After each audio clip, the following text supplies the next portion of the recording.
Chill.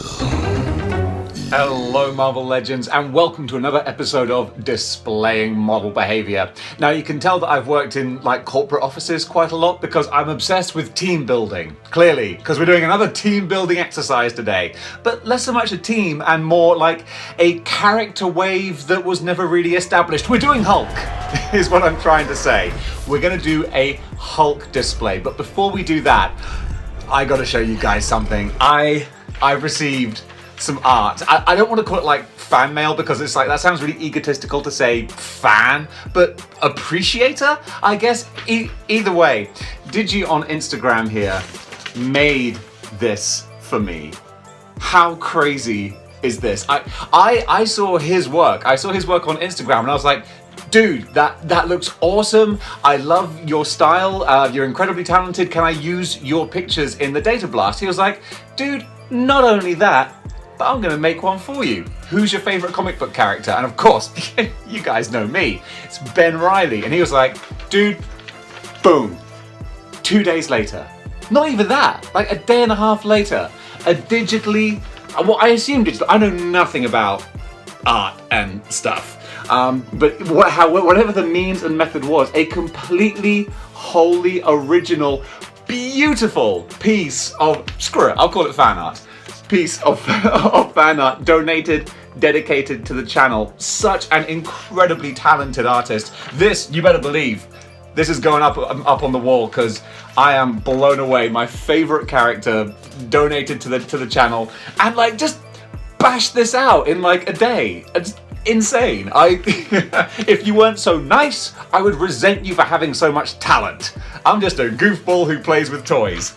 But speaking of which, let's make ourselves an incredible Hulk display. So, first and foremost, we need the Jade Giant himself. So, I'm gonna surprise you a little bit. I am gonna go for the San Diego Comic-Con Hulk. I know, it's the lesser popular of the Hulks, but my sort of era growing up, unsurprisingly, is the 90s. And I feel this is a very 90s kind of Hulk. He's got sort of the smart Hulk bowl cut. And I just feel this is like a Hulk for all seasons. The 80th anniversary 2-pack Hulk is beautiful. That is actually my favorite Hulk. But I feel maybe the hair, whatever, he reminds me very much of Bill Bixby, kind of 1960s, 70s, a real classic Hulk. It's beautiful, but this Hulk I feel is more kind of generational spanning, what am I trying to say? You know what I'm saying. It's spanning across the generations. This is the Hulk I want to go for, so dang it, this is the Hulk we're getting. But I'm going to go outside the box a little bit. Because, where did I put him? Yeah, it's right in front of me. One thing that Hasbro have not given us enough of is civilian characters. We need a Bruce Banner. For your Hulk, we need the tortured scientist Bruce Banner. And there's one character that came out this year who looks like a freaky tortured scientist whom he shouldn't have, and that is Retro Peter Parker. Everyone lamented, and by I say everyone, I mean me, so therefore everyone, because I'm just extrapolating. I assume that was the case. But I think that these mad scientist glasses are way more Bruce Banner than they are Peter Parker. And since he's just wearing regular kind of, civvies, and he's got a basic brown haircut, it's not a perfect Bruce Banner. But damn it, I think it's a pretty good Bruce Banner. I'll go with that. So this is going to be our Bruce Banner stand-in. And even just together like this, I think that works really well. I'm down with that. Now then, we don't have a huge amount of Hulk figures specifically Hulk figures. And that's something that Hasbro need to correct, because I want some more awesome Hulk characters, because there are some great ones. And Hulk being a character who's such an A-list player, he is crossed over with everyone in Marvel Comics at some point or another. So I'm going to try and go with ones that stick out the most in my mind. So the main sort of, not the main antagonist, but someone who has had more than one run-in with the Hulk, of course, is the Juggernaut! Now, I'm going for the Select Juggernaut here, just to mix things up a little bit. I mean, you'll know me. You'll know I've got myself a few tasty Hasbro Juggernauts. We got the Colossus 2-pack one, we've got the Builder figure, but I've used them a few times recently for different displays, and I love this Select. He's so heavy. Like, my arm hurts holding this guy up. He is just a big, heavy doorstop. But it makes sense to pose him with the Hulk because, you know, Juggernaut, he often does get jobbed out to the Hulk, but he still needs to look big, bad, and imposing. So that's a perfect foil for the Hulk right there. Already, this is a big, beefy boy set. I'm liking this. I noticed on my last video, I was doing the list video, and I was speaking so quickly. Even I was watching it going, dude, just slow your roll a little bit, all right? Calm down. So I'm gonna try not to sort of race through this so much. So we've got one big beefy character, but we need another one. Because that's always the problem with the Hulk. He's a little bit Superman-y, where it's like he's so powerful, like it's hard to find people to really pose much of a threat to him. But one guy who like isn't really a big threat, but I associate fighting the Hulk is the Rhino. It's the Rhino! Now again, I wanted to mix things up for this video, use some different figures and characters I haven't recently, and this is the Select Rhino with the Builder figure head. So on my actual Builder figure Rhino, I've got the head, but I wanted, you know, to mix things up, and I feel, excuse me, a little gassy. I feel that this masked head, for whatever reason, I feel that's more of a 90s look. You know, stop me if I'm wrong, but I just associate that more with the 90s. And one of the first comic book covers I remember noticing in the market where I first bought comics, in a market, can you believe that? Like, that's so not a thing anymore. Well, markets aren't a thing anymore. But yeah, I remember the cover of The Incredible Hulk with Hulk and Rhino standing back to back in baseball gear, like having some fight on a baseball field or something. At a glance, I was like, is the Hulk playing baseball against Rhino? Like, I didn't know. And that's such a, in hindsight, such a DC kind of thing. That's like a wacky DC thing, I would think. But of course these guys are going to have a baseball game. Then they're going to race around the Earth. The Queen herself will drop the checkered flag. So yeah, Hulk is getting sort of accosted by Juggernaut and Rhino over here. And that's already kind of fun. I'm not sure sort of how best to arrange this display, because obviously you're missing out on my glorious visage. So I'm going to place Rhino here, and we'll build in towards me as we go. But you know what? This is the first time I've displayed this glasses Peter Parker as a Bruce Banner, and I really like this. This is cool. Now then, if we're talking villains, like specific Hulk villains, there's only one. Come on, there's only one real big specific Hulk villain. You gotta have, so cat-candid, the Leader. We love the Leader. We last saw this guy appear on my underrated figures, my hidden gems figures list of 2020.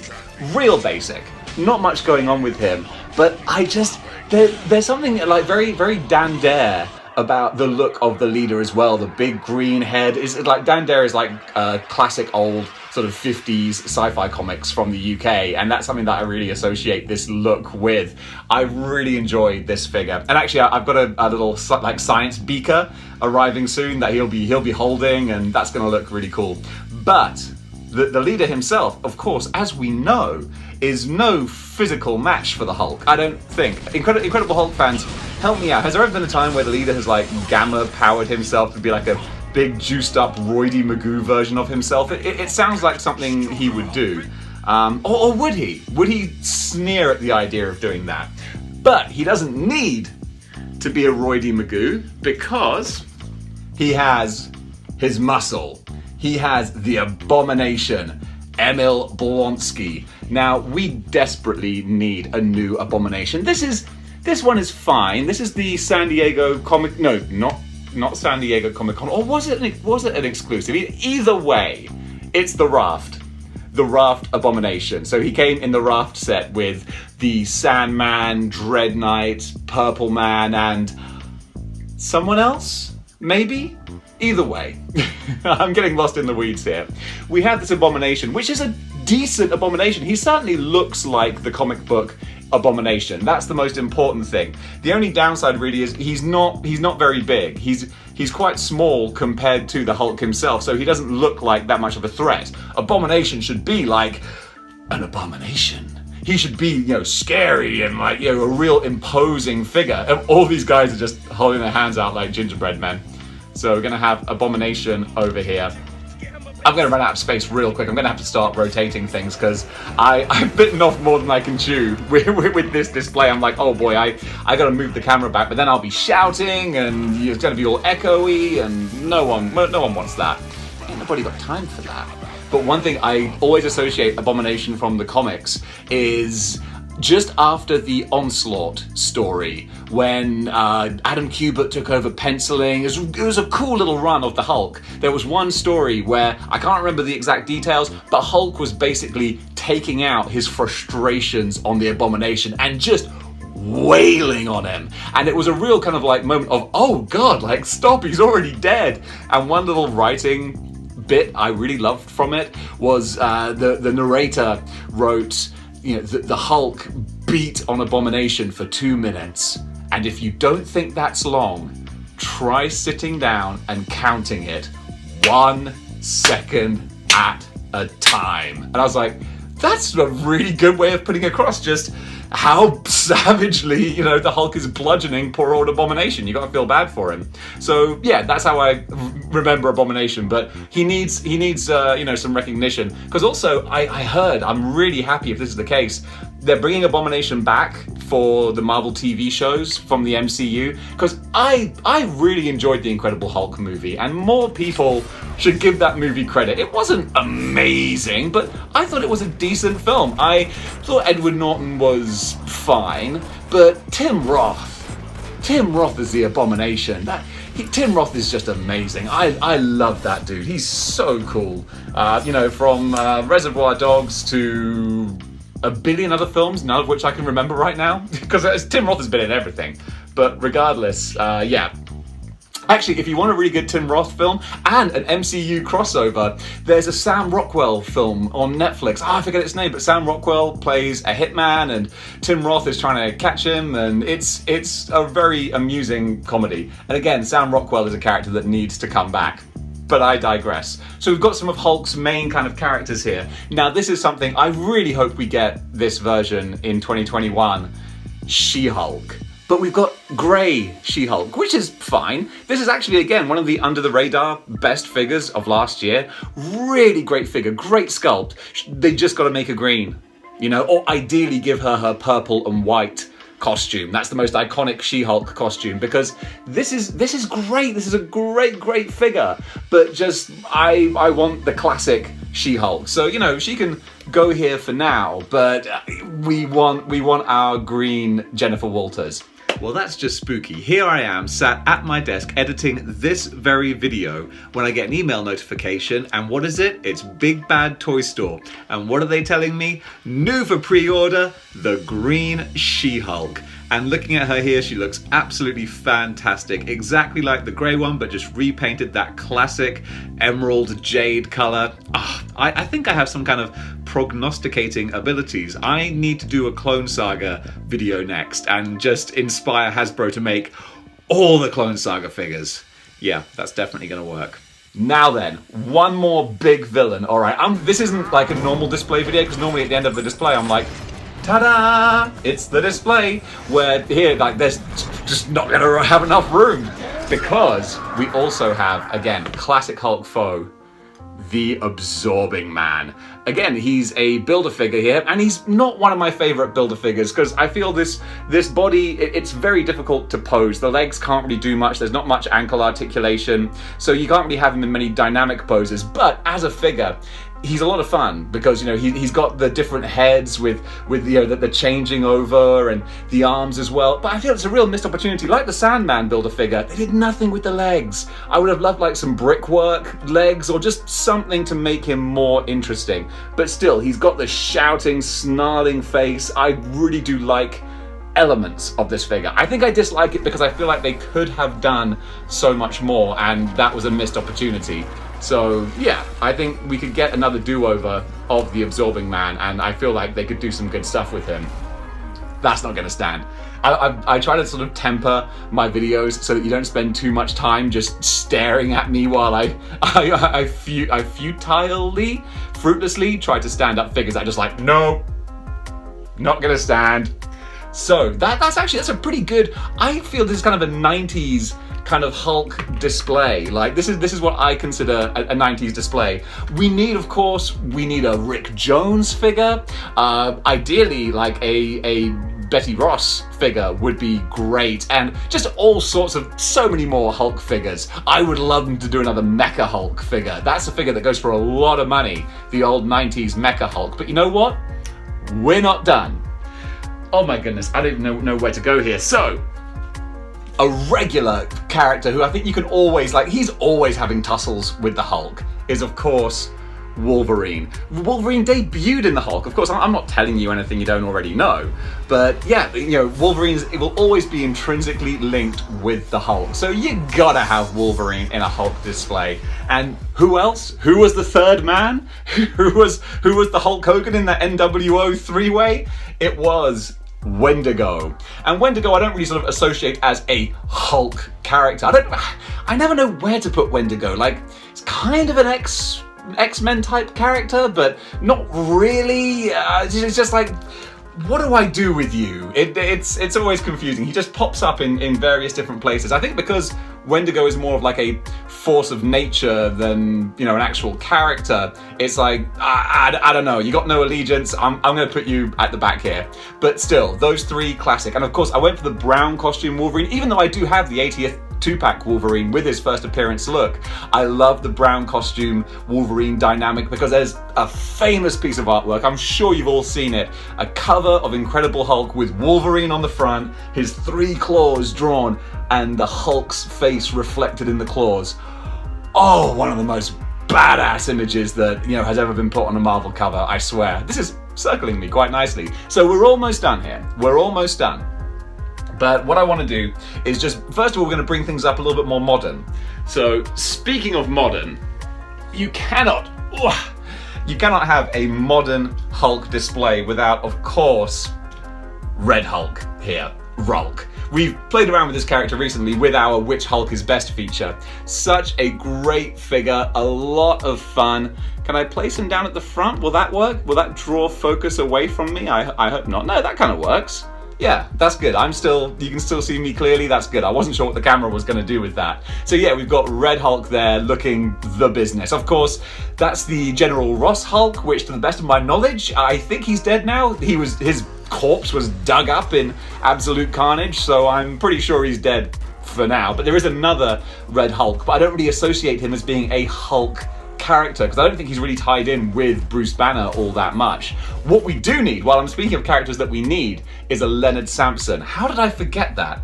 We need the incredible psychiatrist. It's baffling to me that we haven't got him yet because he's just a bright, colourful, fun, big character, and he's been featured like in a lot of the comics and the cartoons, so he deserves his moment in the sun. I wonder if we'll get him in the MCU anytime. Anyway, we're almost done here. We have to be, because there's barely any space left. When I was first thinking of doing this video, I was like, what characters am I going to do for a Hulk display? And I was like, you know what, Dave? You got plenty. You got plenty. I could have thrown the Thing in here, because the Hulk and the Thing always famously throw down. But I mean, it doesn't really matter that I haven't, because where the hell am I going to put him? Actually, no, I'm not. Yeah, you know what? I will. Hold that thought. Okay, just because I'm going cuckoo bananas with this display, and this is cuckoo bananas, we're throwing in the Thing, because the Thing and the Hulk are always throwing down, and you know, usually it will, of course, always be the Hulk, you know, knocking 7 bells out of the guy from Yancey Street. But there was a recent issue of, I think it was Fantastic Four, where the Hulk fought the Thing, and this was like Immortal Hulk. But the writer or the artist made a really interesting sort of creative choice where the Hulk actually knocked the rock off of Ben Grimm's face, basically. Like Ben Grimm, you could see like there was actual, just like normal human flesh and blood underneath. It was grim and visceral, but it was kind of cool to think like, okay, that's what the thing looks like underneath his rocky hide. He's soft and organic, and and there's blood, and it looked really cool to have it like chipped and knocked away. It's an interesting artistic feature. I really dug that. Now then, look, I wanted to finish with something, but I'm really running out of space here. So what I'm going to do is, first of all, I'm going to just do my thumbnail pose. There we go. That's how I do it. Because I always forget to do a thumbnail photo, and then I got to scroll through the video trying to find something where I'm not going. It's funny. I have a whole photo album now. People send me photos of them watching me on their TV, which is just really fun. I love that. So I have a whole photo album of me on people's TVs with them watching me. But no one has ever paused me in like a hey kind of look. It's always a picture of me going. Which I'm sure people can now screenshot that as well. But yeah, I wanted to finish with the replacement Fantastic Four, so I'm gonna have to clear some space, but it kind of kills me because I love how this looks. This is really fun. So big, so bright, so colorful, and so what this channel is all about. So I'm really happy with that. Well, actually, while I'm setting these guys up, let me just say, if you like what you see, and you want to see more, then click the subscribe button, click the notification bell, click the like button, because I don't want to sound like a like whore, but I think I need those for the algorithm, because YouTube is throwing nothing my way. I'll come back and check my subscribers, and I'll be like, are you kidding me? Nothing! So, we had a story arc where the Fantastic Four was replaced by a new team. I haven't read this, alright? Cards on the table. I haven't read that story, but I just love the visual dynamics of this replacement team, because it was, of course, the Joe Fixit Incredible Hulk. Let's see if I can back these guys up a little bit. Because, yeah, I need to go back and read that story, because I'm sure it's a decent, good story. This was like in 1991, I think. So, again, like 1991, that is my wheelhouse. I'm really running out of space. So, we had the Grey Hulk. We had the amazing Spider-Man. The amazing Spider-Man. That's how it goes in my theme tune, but you never hear that because I cut it off. Then we had Wolverine. Actually, this is a great representation of the Wolverine from that team, because in the classic front cover with them all jumping at the reader, Wolverine's in his civilian gear. So there we go. There's him there. And finally, oh my goodness, why did I leave the biggest figure until last? The fourth member of the team was the Ghost Rider. What a mismatch this video is. I've just included all the characters with none of the space. This is insane, but I think this might be the most fun I've had putting together a display video. Oh boy! That, ladies and gentlemen, is my Incredible Hulk display. What do you think? Comment below, let me know. Most importantly, who did I forget that I could have included if I had been smart enough to remember? Like, of course, there are characters who the Hulk always crosses over with and has interactions with, but you can't include everyone. A Hulkbuster armor would have been great, but I think the only Hulkbuster we have is the MCU Build-A-Figure. And, for me personally, there's comic legends and MCU legends, and never the twain shall meet. But in the meantime, guys, I'm really happy with this. This is bonkers and awesome, and I dig it the most. So, that's it for the episode. Guys, coming up now is the Data Blast. As I mentioned earlier, I've been scouring Instagram, trying to find some of the best artwork and creatives out there. Go check out the creators and give them a follow, because they do amazing work. And guys, until next time, keep displaying model behavior.